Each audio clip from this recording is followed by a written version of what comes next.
Channel को subscribe करें और सभी अपडेट्स के लिए बेल आइकन जरूर क्लिक करें। और हाँ, वीडियो लाइक और शेयर करना मत भूलिएगा। और पिद्दी 2 भाई बहन थे। पिद्दी बहुत खर्चीले स्वभाव की थी। वो जितना कमाती अपने ऐशो आराम में पैसे उड़ा दिया करती। लेकिन किशोर समझदार था, घर को साथ लेकर चलना जानता था। अपनी बहन के जितना कमाता तो नहीं था, लेकिन फिर भी वो किसी तरह घर का खर्च चला लेता था। एक दिन पिद्दी किशोर से कहती है, किशोर, तुम थोड़ा ज्यादा क्यों नहीं कमाते? मेरे दोस्त रोज मेरा मजाक उड़ाते हैं। अरे बहन, मैं कोशिश तो कर रहा हूँ। अच्छा सुनो, अगले महीने रक्षाबंधन है, मुझे सोने का हार चाहिए, इससे कम कुछ भी ना लूंगी।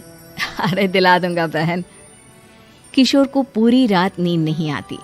उसके दिमाग में बस ये चल रहा था कि उसकी माली हालत इतनी बिगड़ चुकी है, अब वो सोने का हार कहाँ से लाएगा।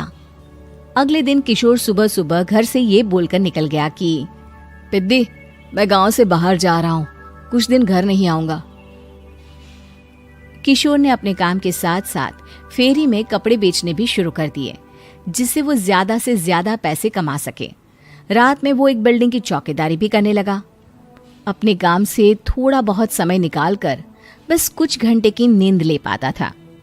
और कब वो कुछ दिन 1 महीने में बदल गए और रक्षाबंधन भी आ गया, पता ही नहीं चला। लेकिन किशोर अभी तक घर वापस नहीं लौटा। जहां वो काम करता था, पिद्दी के नाम का गुल्लक रखा हुआ था। किशोर ने उस गुल्लक को फोड़ा और सारे पैसे इकट्ठा करके एक सोने का हार खरीद लिया। घर में पिद्दी किशोर का इंतजार कर रही थी। तभी किशोर आता है। कहाँ चले गए थे? 4 दिन का कहा था और 1 महीने से पता नहीं कहाँ गायब हो गए थे। मैंने बस एक हार मांगा था और तुमने तो घर ही छोड़ दिया। अरे मुझे थोड़ा काम मिल गया था। कुछ नहीं, सब समझती हूँ, बहाने थे तुम्हारे। अपनी बहन के लिए इतना भी नहीं कर सकते, कैसे भाई हो? चलो यहाँ बैठो, राखी बांधती हूँ। पिद्दी ने किशोर को राखी बांधी। वैसे ही किशोर ने अपनी बहन के हाथ में सोने का हार रख दिया। उसकी खुशी का कोई ठिकाना नहीं था। वो मिठाई खिलाए बिना ही नेकलेस लेकर चली गई और शीशे के सामने अपने गले में हार रखकर देखने लगी। किशोर ने लड्डू उठाया और खुद ही खा लिया। ऐसे कई साल गुजर गए। एक दिन पिद्दी की नौकरी छूट गई। अब वो पूरी तरह किशोर पर डिपेंड हो गई थी। आए दिन किशोर को अपने महंगे महंगे शौक गिनाकर उससे पैसे मांगा करती थी। किशोर, कुछ पैसे देना, मुझे पार्लर जाना है। किशोर बिना कुछ बोले उसे पैसे दे देता। ये क्या, 500? अरे इतने में तो मुझे पार्लर में एंट्री मिलेगी बस। अच्छा, देता हूँ ना ज्यादा। अरे कैसे भाई हो, अपनी बहन के लिए इतना भी नहीं कर सकते। किशोर ने जेब से 2000 का नोट निकाला और उसे दे दिया। किशोर गरीबी में रह लेता था, लेकिन अपनी बहन को कभी कोई कमी नहीं होने देता था। बेटा, पिद्दी तुम्हारी बहन है, उसे कभी किसी चीज की कमी मत होने देना और उसका ध्यान रखना, क्योंकि भाई का फर्ज होता है अपनी बहन का ध्यान रखना। किशोर ने माँ की कही ये बात हमेशा के लिए याद कर ली थी। शायद माँ की इसी बात की वजह से किशोर पिद्दी की हर जिद पूरी करता चला आ रहा था। किशोर, आज मैं अपने दोस्तों के साथ पार्टी करने जा रही हूँ, मुझे कुछ पैसे दो ना। किशोर पिद्दी को समझाता है, लेकिन पिद्दी नाराज होकर चली गई और अपने कमरे में सुबक सुबक कर रोने लगी। किशोर अपनी जेब से कुछ पैसे निकालता है और पिद्दी को दे देता है। किशोर खुद कभी अच्छे कपड़े नहीं पहनता, लेकिन पिद्दी को राजकुमारी की तरह रखता। पिद्दी के जाने के बाद किशोर अपने काम पर निकल गया। एक तरफ पिद्दी अपने दोस्तों के साथ मस्ती कर रही थी, तो वहीं दूसरी तरफ किशोर पैसे कमाने के लिए कड़ी मेहनत कर रहा था। कुछ और दिन ऐसे ही बीत गए। एक दिन पिद्दी एक लड़के को लेकर घर आई और उसे किशोर से मिलवाया। किशोर, मुझे इस लड़के से शादी करनी है, लेकिन इनके मम्मी पापा बोल रहे हैं कि उनको दहेज में एक कार चाहिए, तभी वो मेरा और पंकज का रिश्ता कबूल करेंगे। लेकिन बहन, कार खरीदना कोई सब्जी खरीदने के बराबर तो नहीं है। अरे कैसे भाई हो तुम, अपनी बहन के लिए इतना नहीं कर सकते?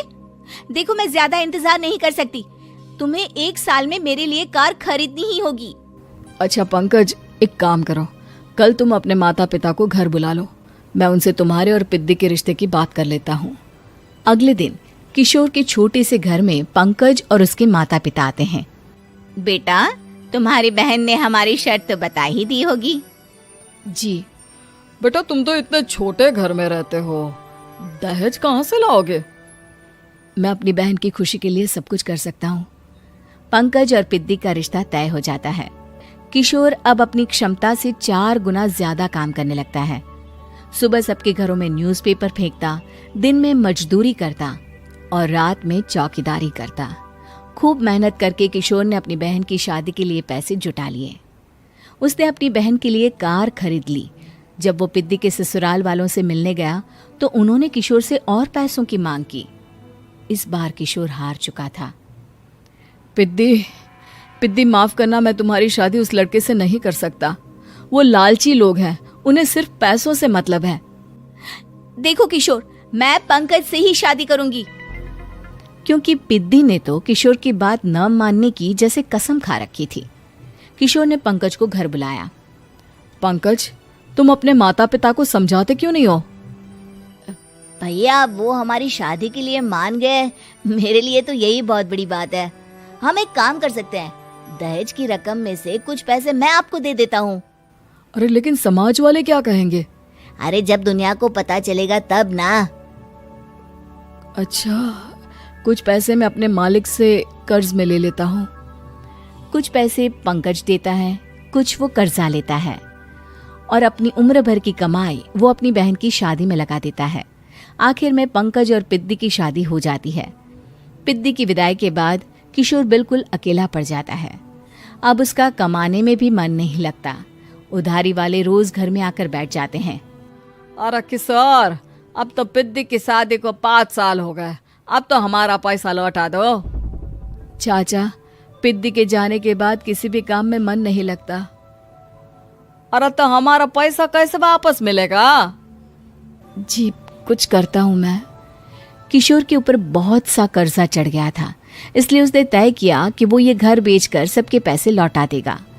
अगली सुबह शहर के किसी साहूकार को उसने अपना घर बेच दिया और सबके पैसे लौटा के वो गांव छोड़कर चला गया।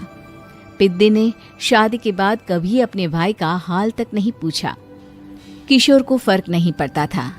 बस ससुराल में उसकी बहन खुश है, ये जानकर उसे खुद की खुशी मिलती थी और ये सोचकर कि उसने माँ से किया हुआ वादा पूरा कर दिया। आपको हमारी ये कहानी पसंद आई होगी। कृपया हमारे चैनल को सब्सक्राइब करें और सभी अपडेट्स के लिए बेल आइकन जरूर क्लिक करें। और हाँ, वीडियो लाइक और शेयर करना मत भूलिएगा। Bye bye.